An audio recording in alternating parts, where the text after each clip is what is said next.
আমাদের পার্টি জন্মলগ্ন দিনে 22শে ডিসেম্বর 2025 9জন প্রার্থী ডিক্লেয়ার আছে, সেটা তো আছে।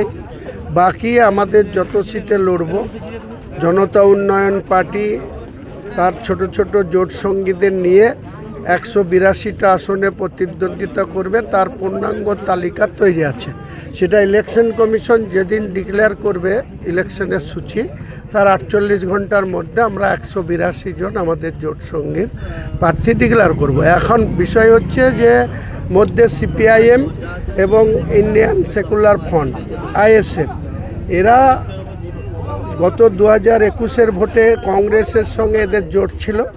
একটা মাত্র বিধায়ক জিতেছিল ইন্ডিয়ান সেকুলার ফ্রন্টের ভাঙড়ে, নওশাদ সিদ্দিকী। এখন নওশাদ আর বামফ্রন্টের সঙ্গে কথা চালাচালি চলছে দীর্ঘ 2 মাস ধরে। লাস্ট আমার কাছে যা খবর আছে, এখনও 4টে সিট নিয়ে দুজনাদের মধ্যে একটা ইগো বা লড়াই চলছে। সেটা তারা আগে যদি সঠিক পদ্ধতিতে আগায়, তাহলে আমার জনতা উন্নয়ন পার্টি, তার সঙ্গে সিপিএম, ইন্ডিয়ান সেকুলার ফ্রন্ট, আমার সঙ্গে মিম রয়েছে, আরও ছোট ছোট 4-5 দল রয়েছে, যেটা আমি জনতা উন্নয়ন পার্টির চেয়ারম্যান হিসাবে সিপিএমের সেলিম সাহেবের সঙ্গে কথা বলেছি এবং আইএসএফের নেতৃত্বদের সঙ্গেও যথাক্রমে কথা বলেছি।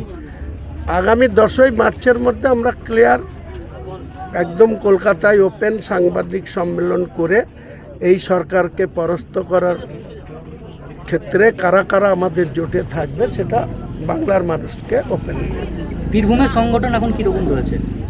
দেখুন, বীরভূমে কি সংগঠন আছে, কারা শক্তিশালী আছে, সেটা বিগত দিনে আপনাদের সকলেরই জানা, আমাদেরও জানা, যে বীরভূমে বিগত নির্বাচনে 10টা সিট তৃণমূল কংগ্রেস জিতে আছে, একটা দুবরাজপুর বিজেপি জিতে আছে।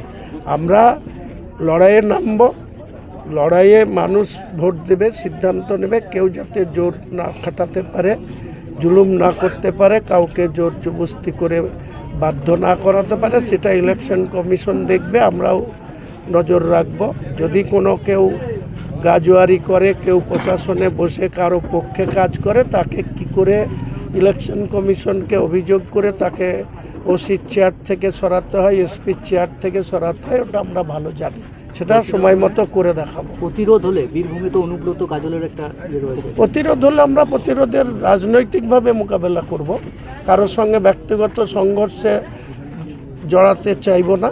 কিন্তু কেউ যদি আমাদেরকে শক্তি দেখায়, আমরা তো নিশ্চয়ই সাধারণ মানুষকে বুঝিয়ে আমরা কোনো জোর জবরদস্তি করতে চাই না। কোনো রকম কারোর উপরে কোনো তোলাবাজি কেউ করবে, সেটা আপনারা জানেন যে গোটা রাজ্যের মধ্যে বীরভূমকে তৃণমূল কংগ্রেস 3বার মুখ্যমন্ত্রী হয়েছে। তারা কি দিয়েছে? তারা এখান থেকে লুটেছে, লুটের রাজনীতি করছে, এটা সবাই জানে। রাজ্যের রাজনীতি সবাই জানে।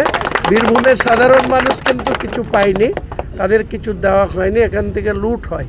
সে লুট আমরা আগামী দিনে বন্ধ করব। বীরভূমের মানুষ, বীরভূমেরই যে শক্তি, যে সঞ্চয়, সেটা বীরভূমের মানুষই ব্যবহার করবে, এটাই আমার উদ্দেশ্য।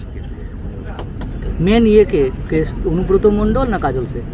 ওটা আমি কেন বলবো? ওদের অভ্যন্তরীণ ব্যাপার। যেই কাজল শেখ সেই অনুব্রত মণ্ডল। একজন তিহার জেল খেটে এসছে 3 বছর, আর একজন সভাধিপতি আছে। তাদের লড়াইয়ের মধ্যে আমি ঢুকতে যাব না। আমার রাজনৈতিক কর্মসূচি, আমার দলের প্রার্থী আমরা মানুষের সামনে রাখব।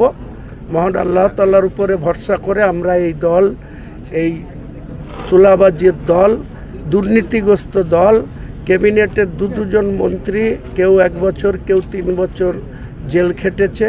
অনুব্রতবাবু 3 বছর জেলে ছিল।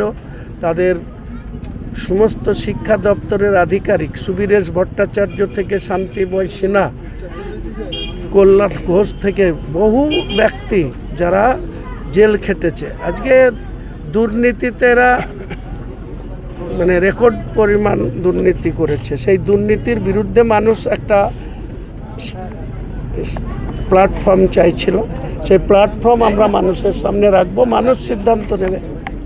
বলছি, এই গোষ্ঠীদ্বন্দ্ব কি আপনাদের সুযোগ করে দেবেন এই নির্বাচনে? আমি গোষ্ঠীদ্বন্দ্ব নিয়ে কোনো কথা বলতে চাই না, কারণ ওনাদের ভিতরে কি আছে, গোষ্ঠীদ্বন্দ্ব কেন আছে, ভাগ বাটোয়ারার গোষ্ঠীদ্বন্দ্ব, কে কম পাবে কে বেশি খাবে, এইটার লড়াই। ওটা তো সাধারণ মানুষ কিছুই পায় না।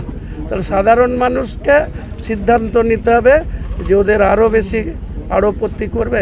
উৎপাতের ধন চিৎপাতে চলে গেছে, যারা লুটেছিল সেই লুটের ধন অনেক জায়গাতেই চলে গেছে।